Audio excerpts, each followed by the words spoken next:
Ayan na guys. So, ito na yung mga nakakuha dyan. Ano natin ito. Ano daw ito? Bed ng dog. Yan, pwede din yan siya i-donate. Ito. Hindi naman siya gaano karami talaga ito. Ayan o. Halong brand ito ba? Ayan yung price niya. Ayan, 24. Dati is 32. Tapos sale na lang 9. 24.99. Ayan. Tapos ito mga pang ano ito guys. Pang limpyo. Yung bang ayan o. Lint roller. Ayan. Yung pang ano tawag dito. Yung may mga buhok sa sa couches or sa mats, sa mga damit. Ayan, pwede ito i-roll mo lang kasi ano yan siya. Parang scotch tape yung loob niya. Ayan, saan yung price nito? Ayan o. 5.49 yung price. Ayan, may napa akong isa.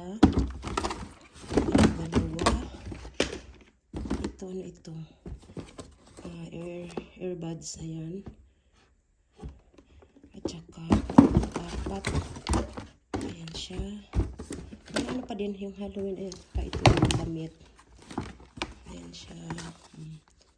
Ang price, Klein. Tingnan yung price niya guys. Yung retail price niya is 69. Hala ka mahal isa ka ng mga brand. Panglugod sa mga buling. At saka ito yung kasi sobrang ganda ng candle. Ayan, 49.9. Christmas tree at sobrang bango. Hindi ko ito gamitin. Sayang, pang display lang. Sobrang bango, kandila. Ayan siya. 4, 5, 6 na ganito guys. Gamit na gamit ito. Ayan, dati bumibili ako nito. Nung hindi pa ako nag-budget yung after na lang yung ayan, libre. Sobrang gamit na gamit ito guys. As in, yung mga damit natin, yung mga, lalo na yung mga black na clothes natin, yung mga t-shirt, ayan.